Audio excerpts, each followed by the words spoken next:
जो बिस्तर पेटी है वहाँ उन्होंने वहीं पर सोना बताया है और मृतक को नीचे जमीन पर सोना बताया था जहाँ उसकी लाश पाई गई।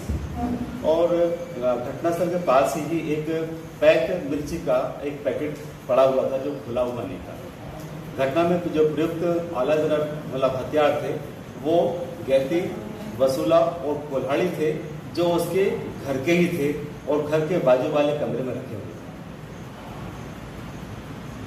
आसपास के लोगों से पूछा तो बताया कि साहब हमने किसी को यहाँ भागते करते चोर चिल्लाते नहीं देखा है।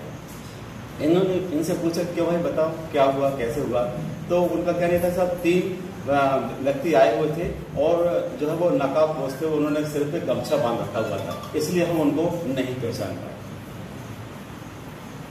तो हमें थोड़ा सा डाउट हुआ कि ये जो है जो घटना में प्रयुक्त औजार है ये इनके घर के ही है। मिर्ची का जो पैकेट है वो पूरा इनके किचन का ही है और घर पर जो है वो चालू थे। तो हमें कुछ डाउट हुआ, लेकिन हम चूंकि वो नाबालिग बच्चे थे और पत्नी थी इसलिए हमने कहा कि इनके ऊपर हमको डाउट नहीं हुआ। इसके बाद हमने पास पड़ोसी से लोगों से पूछा तो उनके बारे में जानकारी लगी कि ये जो है वो छोटी छोटी बातों को लेकर के और बच्चों को पत्नी को जो है वो मारपीट करते रहता था। ये बात हमने बच्चों से पूछी, पत्नी से पूछी, बोले हाँ साहब ये हमको मारपीट करते रहता था और कभी कभी तो ये बताया कि वो बच्चों के पीछे हाथ बांध करके मतलब उनको मारपीट करता था। इतना जो है वो प्रताड़ित करता था अपने बच्चों को और अपनी पत्नी को।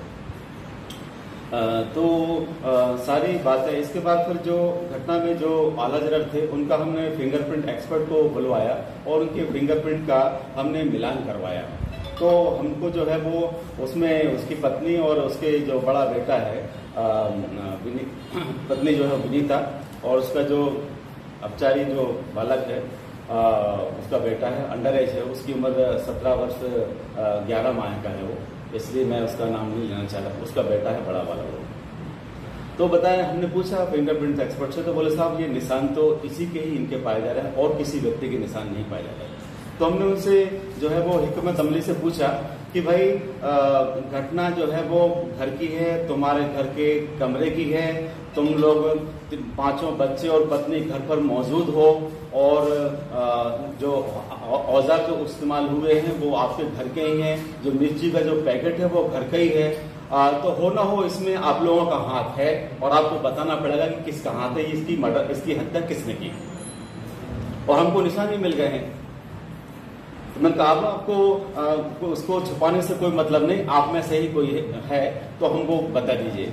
तब उसकी जो पत्नी है उसने बताया, बोले कि हाँ साहब मैंने मारी हूँ उसको, क्योंकि ये मेरी शादी हुए जो है मेरी उम्र 40 साल की है, 15 साल की उम्र में मेरी शादी हो गई थी, 25 साल से मैं इसकी मारपीट करने से प्रताड़ित बहुत हो गई थी।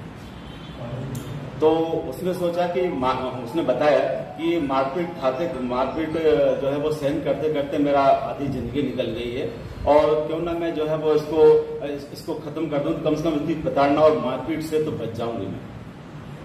ये सोच करके उसने उसको दिनांक 1 जून को दोपहर 1:30 बजे घर में जो गैती रखी हुई थी, गैती सोते समय उसको मारी।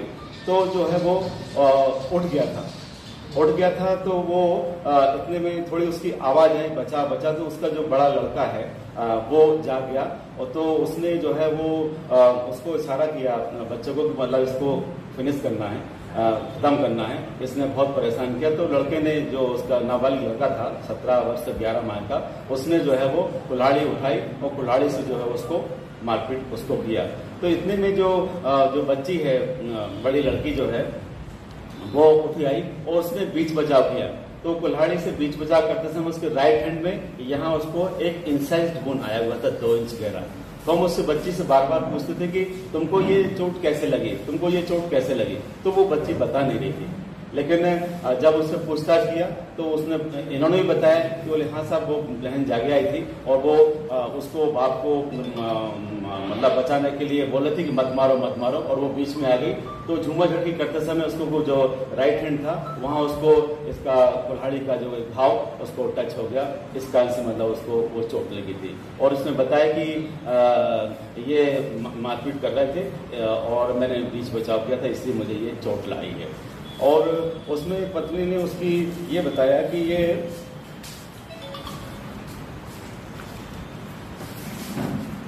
थी कि ये जो है झोला छाप डॉक्टर था और ये इलाज करने के नाम पर जो है वो कभी कैंसर का इलाज करना, कभी किसी का इलाज करना, ऐसा करके लोगों से जो है वो पैसा वगैरह भी जो है वो ऐंठता था।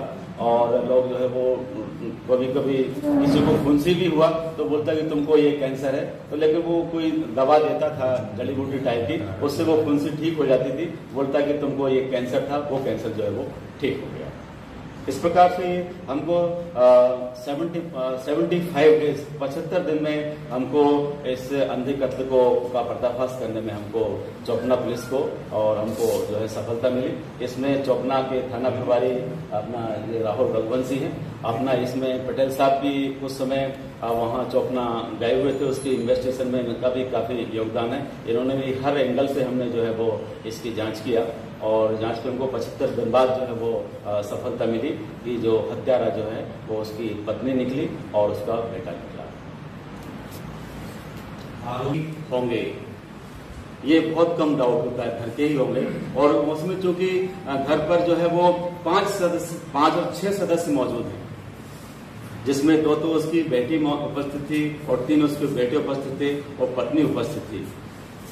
इस कारण से मतलब डायरेक्ट हमको इनके ऊपर डाउट नहीं हुआ, लेकिन डाउट ये हुआ कि दिन दहाड़े दिन की घटना है और कमरे के अंदर की घटना है और आसपास पड़ोसी ने किसी व्यक्ति को आते जाते भागते नहीं देखा है। उसकी जो बेटी है उसको हमने देवश्री है, उसको आई विटनेस बनाया और दूसरे से हमारे पास फिजिकल एविडेंस है। हाँ, रिपोर्ट नहीं कराई इस तरीके से प्रताड़ित करना। हाँ, पत्नी ने उसकी कभी रिपोर्ट नहीं कराई, उसको इतना डर था मैं बताऊंगी तो फिर ये मुझे और मारेगा। तो इससे पहले कभी कोई रिपोर्ट नहीं? पहले कोई रिपोर्ट नहीं है। सर ये लड़के ने 17 साल 11 माह बताया। हाँ, ये सर आपको क्या सर्टिफिकेट से करते हैं या बचाने के लिए? नहीं, हम तो उसका जो स्कूल रजिस्टर होता है, दाखिल खारिज पंजी जो होती है स्कूल की, जिसमें पहली क्लास में उसमें एडमिशन लिया था, हम वो निकालते हैं। उसमें जो डेट ऑफ बर्थ रहती है उसी को बेस माना जाता है, उसको जन्मतिथि का आधार माना जाता है, उसके आधार पर मतलब उनको डिसाइड करते हैं कि बालिग की नाबालिग। हाँ, घर में बड़ी